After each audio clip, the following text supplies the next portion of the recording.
Hey guys, so it's Ellie in space. I am back here at Starbase. This is my second time here and so much has changed. First of all, take a look behind me. You can see SN16, SN15, and then Booster 5 on display. And I just wanted to come back here and give you kind of an update. Obviously, the orbital launch has been delayed, but I really felt compelled to make the trip back here. And I'm really excited because I was able to interview LabPadre and see some of the magic behind the scenes of the feeds that so many of you guys tune into, some of you guys even daily. So check this out. 5, 4, 3, 2, 1, 0. All right. Okay. So first, say and spell your first and last name for me. First name is Louis, L-O-U-I-S. Last name Balderas, B as in boy, A-L-D-E-R-A-S. And you're the LabPadre? The LabPadre. Most people know you by LabPadre, yeah? How long have you been here in the area? I've lived on South Padre Island for 20 years now, and originally from San Antonio, Texas, born and raised, and moved down here to do some IT work, and it's been a great journey. Yeah, and how did you move from IT work? You're still doing some of that, Yeah. but to transitioning to what most people on the internet know you for today, which is getting their live feed. I've always been into live video, filming, photography, even as a child. You had some experience live streaming. What were you doing before that? It was really just stuff hanging out with friends, four-wheeling, off-roading out on the beach and stuff, playing in the mud. And I got quite a few views and subscribers on that on YouTube, which I've been doing my YouTube channel for about 12 or 13 years now. Okay. And a lot of spring break action. I put up some cameras for some of the rock star parties and stuff like that. It was interesting. Girls in bikinis, who you can't go wrong. Everybody loves them. But then tell me about, when you first found out that SpaceX was going to be coming here, and like what was your reaction, and then seeing it evolve? Well, I thought that it was a great opportunity for me to bring what's going on out here to the community, to some of the schools and stuff. We're in one of the most poorest communities in the country, and I thought this would be a great way to get this out to the youngsters and into the world, frankly, and it's been a great hit so far. Yeah, I mean, how much has Brownsville benefited from SpaceX being here? It's hard to say for me because I don't get to Brownsville very often, but from what I've seen on the news, it's helping out a lot. We have a lot of people that love what's going on out here. It's brought a lot of new employees out here, but there's also a lot of naysayers, a lot of people that don't want them out here. But yeah. I think overall it's a great opportunity for everybody to have this new technology here down in South Texas. It's bringing a big spark down here to the valley. Well, you've been here, you said, like 20 years? 20 years. So, I mean, you know it best. You know it firsthand because you've seen what this place was like before. I'd never been down here. So, how different? It was desolate out here. Even 2.5 years ago, it was desolate. When SpaceX started putting their tents up and their cranes up here, going across the causeway on South Padre Island, you could barely see. It was just a little dot in the background, and you're like, where is it? I can't see it. Where's it at? And trying to point it out to your friends where it's at. Now it looks like there's a city in the background when you're going across the causeway. It's a literal city. Yeah, Starbase, I mean, Texas. Even since I've been here, like, it's changed so much, and it looks so much more developed and organized. And when did you set up your first camera and say, hey, I'm onto something here? Yeah, it was March of 2019, and we were in the middle of spring break, and I knew something was going to happen here, and I was gearing up for it, but I wasn't totally ready. The news started talking about SpaceX doing something with a hopper, the static fire for the hopper, and we call it the Hoppy. Yeah, Hoppy. When they started talking about it on the news, I moved the camera, pointed it this way, and just like those rockets, my YouTube channel just shot through the roof. I don't see any flaring going on. Wow. It was, immediately thousands of subscribers every month. Just just they kept pouring in. And what are you at today for subs? You're like over 202,000. Okay. Like that. I mean, what is it like to be, you know, like this go-to source on the internet? Yeah, it's it's a little surreal. You know, I don't think of myself as a I don't know what's the word. A celebrity. A lot of people a lot of people think of me as a celebrity. I don't think of myself as one. I get a lot of people asking for signatures, autographs, stuff like that. Taking selfies, that's a little weird for me still. Yeah. You know, I'm not a big selfie person, but you know, I do it. You know, I like to entertain the community and my followers. And so, how many cameras do you have total? Are there any? We have do you have 9 more? cameras total. Okay. Actually, one is inactive right now. We call it the Predator camera. It's a thermal imaging camera. That one's disabled right now. But we have 8 cameras down here and 1 in Florida. Okay. And at the Cape. Obviously, that one was secondary, right? Yeah, that was later? Yeah, that was later on. When was that? That one was just June of last year that we set it up. Wow. Almost a year now. And was that just in response to people wanting you to do that? What prompted that? I have some friends that live down there, and they came up with a spot for us to put one up, and I jumped at the chance and got it set up, and it's been a pretty good hit. Yeah. The landscape here is completely changed, and I feel like with the delay from the FAA and with kind of the uncertainty of what this will this just be R&D? Like, are you worried about the future? Like, what do you think? You know, is that on your mind? It's always been on my mind, and I had a feeling this was going to happen from day one. You know, I just thought it just seems too desolate out here. Everything is set up at the Cape, Port Canaveral. It wasn't that big of a surprise to me. I wish that it would stay here, but it doesn't look like it's going to. I think it's going to be an R&D area. We'll see some launches from here, but the big launches, as far as the gateway to Mars, I think is going to be Cape Canaveral. Right. But I guess you could still call this the gateway of his words actually originating and starting. Sure. Yeah, I mean, are people on the ground here kind of worried about that in the community? And has that worry increased with the constant delays? I think it's about half and half. I've heard a lot of people on Facebook that are happy that what he said about about this being R&D, and that it sounds like everything's going to kind of move away from here. Most of the launches won't be from here. Mm-hmm. You know, it's hard to say. It's about half and half. Mm-hmm. Yeah, it's about half and half.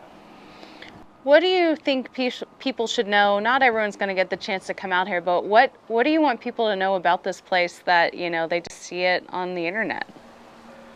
You know, that's a hard question. Yeah. I mean, we have people in other countries that straight up their channel is dedicated to covering this place and they've never seen it in person. Like, that's crazy. Yeah. You know, we're literally the launch pad is about 2 miles from Mexico. So, you know, a lot of people think we're in a really bad area or something. It's really not a bad area. It's a desolate, almost just nothing but sand and dunes around here. So it's a very desolate area, and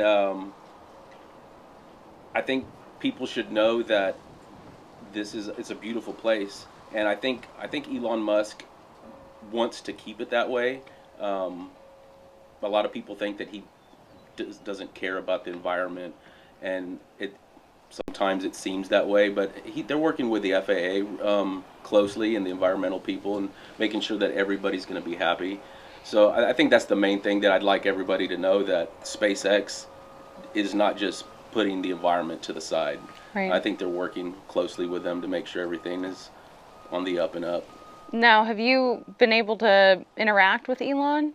I've met him in 2019. Okay. He actually asked for me to be present at the presentation, and it was really cool.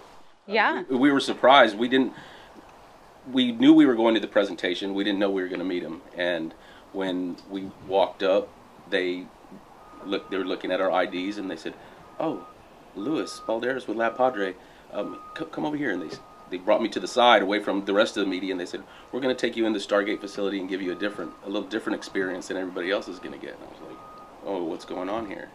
And they told us that Elon requested us to be there and that we were going to get to meet him and talk with him and take pictures with him. And how we were was just it? Floored. Yeah, how is he? He was a really cool guy. He's a little, I don't know if the word's shy. You know, when you first meet somebody, he's a little soft-spoken at first, but once you start get going, he's really cool. I've heard he's intense. Not so that much. day it wasn't. Okay. That day it wasn't. But he seemed like a regular old guy. You Right. would never think that he was the richest man in the world. Isn't that crazy? It is wild, you know. Like his hand actually shook that richest man in the world's hand. That's insane. That is so crazy. So can we get access to the camera? Can we go up there? You can. You're just on a ladder. That's okay. Just a little ladder if you're comfortable. Can we going up transition up there? You want me to hold your hat? All right. I think I got it. Yeah.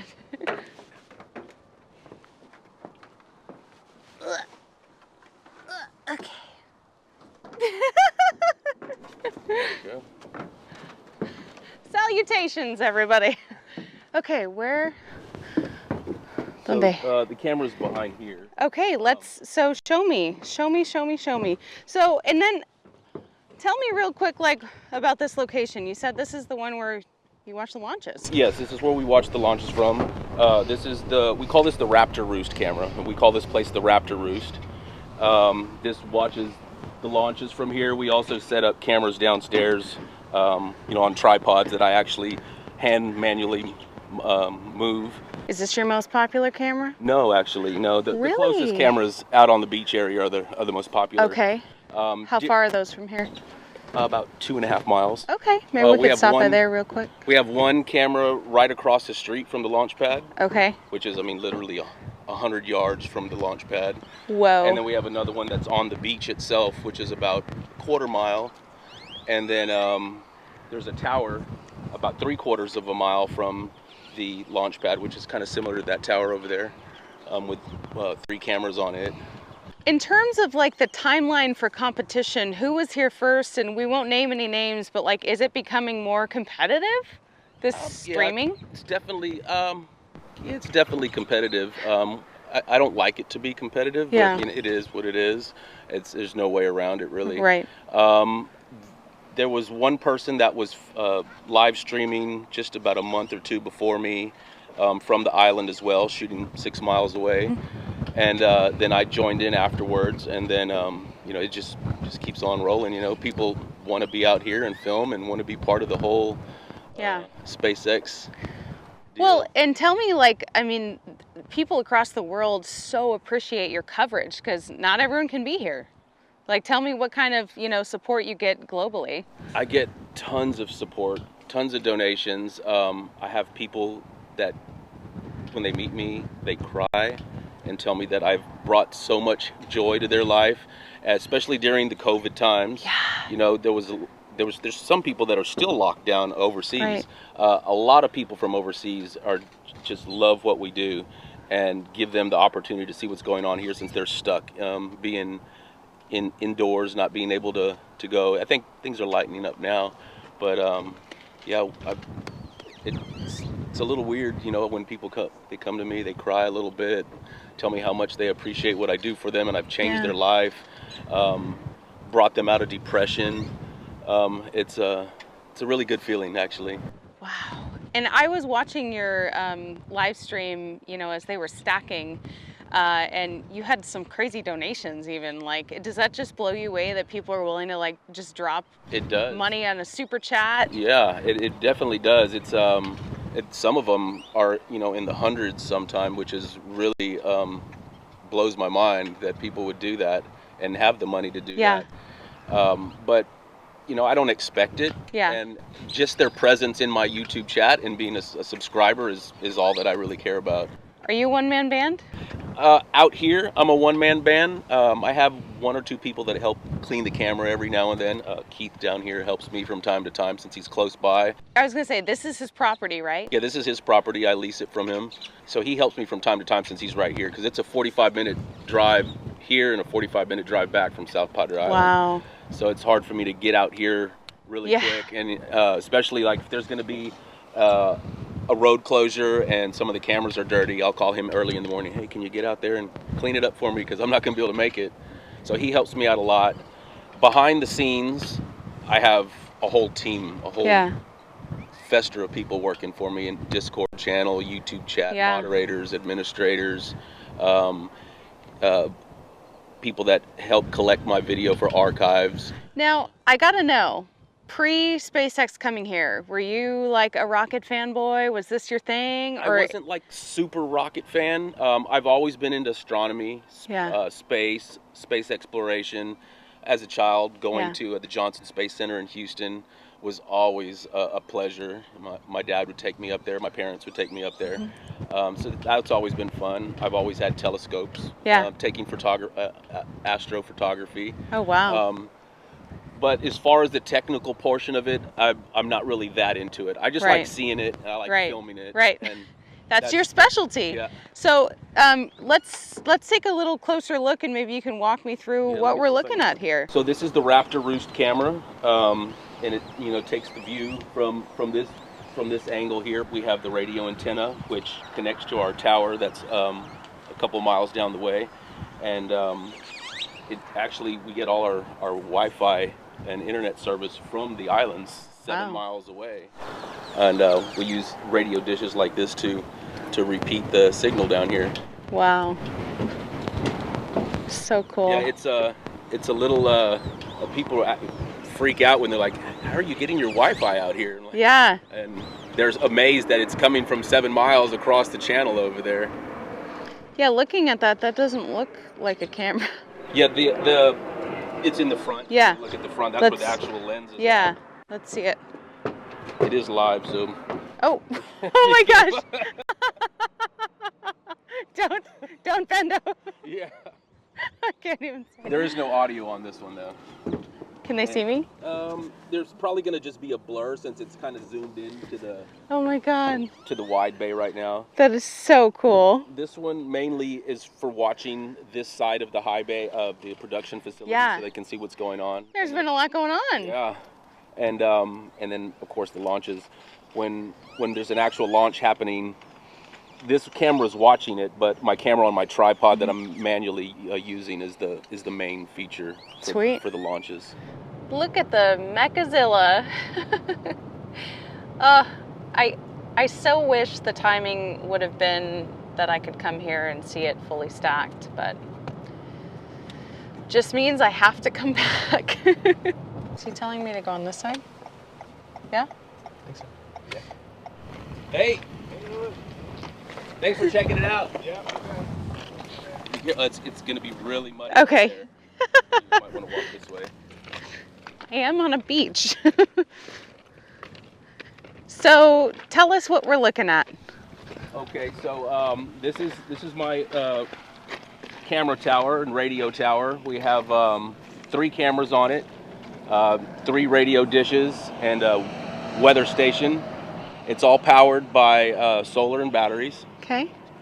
Totally self-sufficient. Of course, when there's multiple cloudy days, we have a generator that kicks in to help keep it up. Hold up, you guys, really quickly, before we see even more of LabPadre's cameras, I wanted to thank the sponsor of today's video, Brilliant, and talk about a course that they offer that you might be interested in. They offer a course on solar energy, where you can learn the physics of energy harvesting from our most renewable source, which is the sun. The course was written in collaboration with Lee Weinstein, and he earned his PhD in mechanical engineering at MIT, where he conducted research in solar thermal energy generation. So if you take this course, you'll learn the principal methods of harvesting energy from sunlight, concentrated solar power, and photovoltaic cells, starting from fundamental physics principles. Of course, the best way to learn anything is actually just by doing it yourself, and you can do that on Brilliant and learn interactively with hands-on lessons in math, science, and computer science. And interactive learning actually helps you learn 6 times more effectively than just a boring lecture video. So why don't you get started today? You can join millions already learning on Brilliant today, and I have a special offer for you. Head to brilliant.org/Ellie-in-Space. You can get started for free, and the first 200 listeners will also get 20% off an annual membership. But yeah, it's self-sufficient. It's been out here for a little over 2 years now. Okay. And that's what brings us most of the coverage. Wow. And you said there's 3 cameras on There's it? 3 cameras. There's one camera right there at the top that's on this side. There's one on the opposite side, and then there's one halfway down looking that way. Okay. Which camera came first for LabPadre? The first camera that came up was on the Sapphire on South Padre Island. Okay. And we watched from 6 miles away. Shortly after, we connected with Maria Pointer, which actually lived right next to the production facility. I mean, like 100 yards away. Wow. And I started working with her. We set up a camera there, and that really got things going, being so close. Yeah. She eventually sold her property to SpaceX, and so we had to vacate, and then I got this property and started setting up here.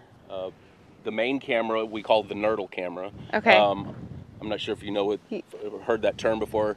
Our community calls themselves the Nerdle, which is called a herd of nerds. Is what the Nerdle is. The definition of Nerdle is a herd of nerds. So they voted to name that camera the Nerdle camera. Oh my God. So that's the main camera is the Nerdle camera, and then we also have the secondary camera, which is the lab cam, they call it, is that my camera operators would take care of the Nerdle camera, and I would operate the lab cam. Those were the first 2 cameras. Then eventually somebody donated the Sentinel camera, we call it, which monitors everything over here at the production facility. Then we set up the Predator camera, which is a thermal imaging camera. That was on here also. We took it down to get closer shots from the beach side. Okay. And it was over there for a month or 2, and then we've disabled it while we're doing some new upgrades. Do you have plans to get more cameras, or you don't really need more cameras? We don't have any plans right now for any newer cameras. We've got a lot of shots. So we're just mainly beefing up our solar stuff, our battery banks and stuff to make sure that we can have continual coverage in the days where the winter is really hard on us down here. I was gonna say, tell me your troubleshooting. What do you struggle with? We struggle with cloudy days. You know, when there's more than 3 or 4 days of clouds, we have to constantly keep the generator full of fuel, and we actually have a wind turbine that we're going to be putting up here to help supplement during those off days. But keeping the sun out is really our biggest challenge. Other than the wind shaking the tower every now and then. When do you think you'll put the turbine up? We've been trying to get it up for a year now. What? And look at the water here. Yeah. Anytime it rains, the water table is 2.5 feet below. Okay. So when we start digging for the foundation, water starts coming up. Oh no. And then as soon as it gets dry and we're ready to pour, then it pours down rain. Sisyphus. It's just it's a never-ending cycle. So we got a couple of things that we're going to change up, and hopefully sometime this year. Yeah. Definitely sometime this year. Hopefully before the summer starts. And so when I was at home watching the full stack and you guys had that like really zoomed in shot, which camera was that? That was Rover 2.0, which is right across the street from the launch pad. Well, should we go check it out? We can go check it out. All right, sweet. Because that was my favorite.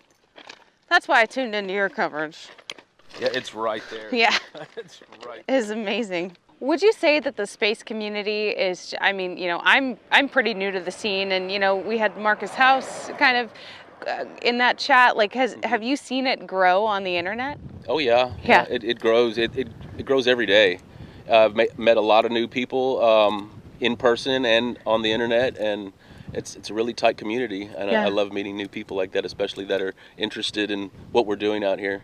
I feel like SpaceX has made, you know, space really sexy and very mainstream. Would you agree with that? Definitely.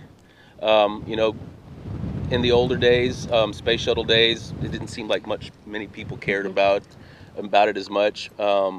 Maybe it was kind of like an older generation of people that were into it, and Elon has really brought in the younger crowd, and so many followers. What does he have, like 72 million followers on? 73 something when I looked last. Yeah. Crazy. Yeehaw! Just another day at SpaceX. No, I've talked to the sheriffs and talked Oh, to nice. SpaceX. They know who I am. They know what we're doing. And Okay. So don't have any It's problems with literally right there. it. Literally right there. Wow. Let's check it out. All right. This is your rover cam, yeah? Yep, Rover 2.0. Rover 2.0. Yep, we got again a radio dish that points to South Padre Island, and that's the main Rover 2.0 camera. And then up high we have the VR cam, which gives us a 180 degree view. Wow. I don't know if you've seen that one or not, but you can actually, it gives you the VR view where you can actually move your That's so crazy. Yeah, when did you install that or whatever? That one has only been up for a few weeks. What has the response been? They love it. Everybody loves to be able to, it makes them feel like they're right here. Yeah. You know, it's the people that put on their VR goggles, they're like, whoa, crazy. This is the shot. Wow. No, I haven't experienced that yet, but I know that you have that as an option. Mm-hmm. So cool. Yeah, I have to send you the link. It is a members only camera. Okay. But I can send you the link and Cool. you can check it out. I do have an Oculus headset, so. When I first set it up, we had a few calls, but we worked things out. And Yeah. So far, so good. I mean, you probably know, you know a lot of faces here, right? Yeah. Yeah. Definitely. We keep close contact. We made an agreement that if they ever needed my footage, that I would give them my footage, at any time, from whatever camera I had, in case something happened that their cameras didn't get. Interesting. That's cool. This vehicle here has only been here for since December. Our original rover was here first, and this was back in August. And then we moved it out to the beach side to get a different view because something or another, we couldn't get the right angle here, so we moved it off to the beach side so we can get the back angle. Okay. And everybody loved it, so we left it there, and then we pulled this one up. So can we see the beach one? Yeah, we can drive out there. Sweet. Mm-hmm. All right. And we keep the falcon up there to keep the birds away. I love it. The old grackles like to hang up on top of the camera, and they poop on it and leave us nice presents, and we get them clean daily. So that falcon has helped us out a lot. Yeah. Oh my gosh, I love it. That is so cool. Awesome. Yeah. Let's see the other guys. All right. Wow. It's changed so much. Now, when we drive on, I'll try to keep on the smoothest part possible, but a lot of times at the entrance of the beach, it's really soft sand. So should I go with you?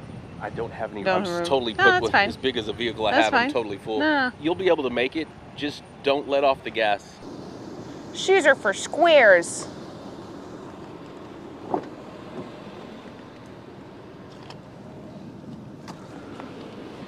All right. Are we having a long romantic walk on the beach? Is that what this is? Hobbies. Walking on the beach. Looking at rockets being built. And being out here, this vehicle is it's a little bit rougher. Being out in the elements the way it is. Yeah. I start it up every now and then just to keep the battery charged. Wow. Definitely needs a wash. It looks a little bit beat up. I usually come out here with I have a mobile pressure washer, and I'll come clean it every once in a while. Obviously, I haven't been out in a while.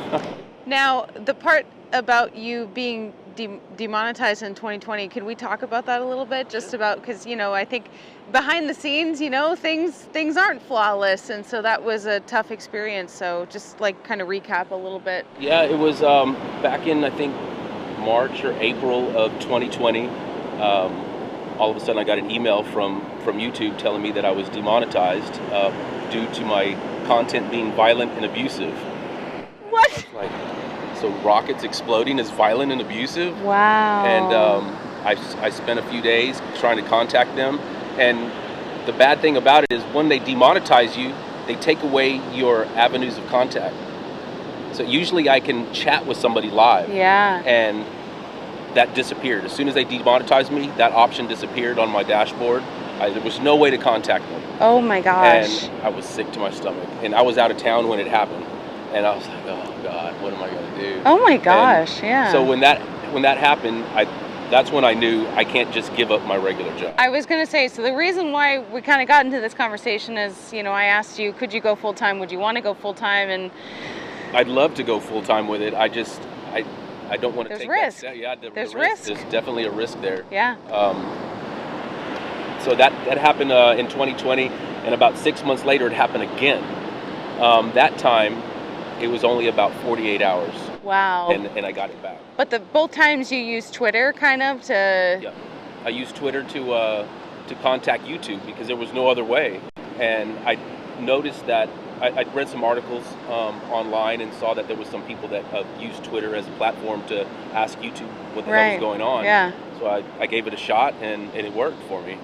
Wow. And you're lucky because you only had to really wait a week the first time for it to be reinstated. Mm-hmm. What was like kind of the response from other Twitter people? You were saying that people have experienced this themselves. Mm-hmm. This isn't. I didn't really get a response from people that it's happened to before. Okay. But I did read that it took them months. The people that had way more subscribership and followers than I did. So I felt really blessed that I was able to get it back that quick. And I think being close to Elon and his followers and SpaceX in general, it got a lot more attention. Mm-hmm. And before I knew it, I was back in business again. Wow, that's crazy. Do you think someone did that maliciously? I mean, it seems like it. It seems obvious that somebody reported my content as violent, abusive. I mean, that was really why would odd. you? Why would you? Yeah, that's crazy. Twitter can be a very harsh environment. Yeah, and you're going to encounter haters everywhere you go. Right. I look at it in a positive light. If you have haters, you must be doing something right. Yeah, true. Any publicity is good publicity, right? Yeah. Well, maybe. It doesn't always feel that way. I tell you, the internet's, myself, just with my channel growing, I'm like, wow, there's a lot of interesting people, Most people are supportive, but then, you have people every day, what's your OnlyFans? And it's like, I'm not about that, you know? You got to have tough skin to be in this kind of business, definitely. It's amazing, even, you don't work for SpaceX, but SpaceX has changed your life indirectly. SpaceX is in every nook and cranny of my life. There's just no getting around it. If I'm not sleeping, I'm working. Yeah. If I'm not working on my regular job, I'm out here maintaining cameras, maintaining the live streams. A lot of people think, oh, it's no big deal. You can set up a computer and a camera and turn it on and live stream.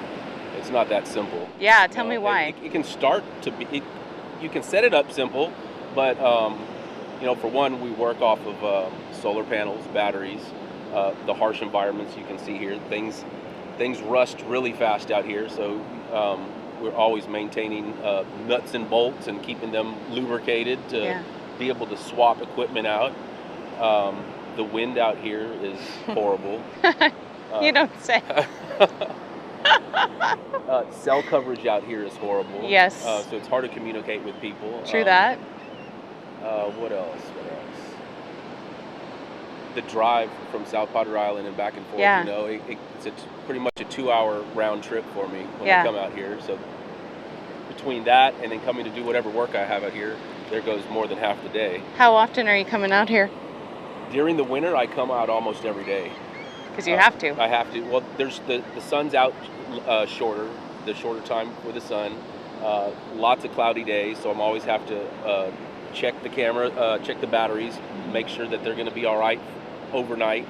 A lot of cold fronts come in and blow the sand all over the place like this. The cameras get dirty a lot quicker during the winter. Yeah. Just with all the cold fronts bringing in all the dirt and sand. How do you clean them? Just manually? Just manually, Easy. Just hundreds, at any given time, there's hundreds of people watching. It could be 3 o'clock in the morning with absolutely nothing happening, and there's hundreds of people watching a dark screen with just a little bit of light in the background. Wow. Just speculating and just waiting. Just waiting. You mentioned that people wake up to the stream. Elon personally told me that was one of the first things that he would do is turn on my stream to see what was going on.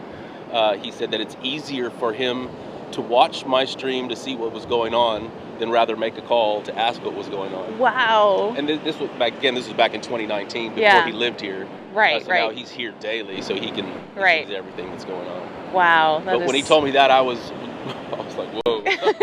Yeah. Really floored about that. Yeah, you want to make sure response. they're clean and Yeah. running. All right, so if you guys liked this video, please make sure to like and subscribe if you haven't already. And I want to give a big shout out to my Patreon supporters. Your support has allowed me to do cool trips like this, and I really believe in bringing you coverage that's in the field, on the ground, and so I really appreciate the support for Ellie in Space. Thank you so much, and I'll see you soon.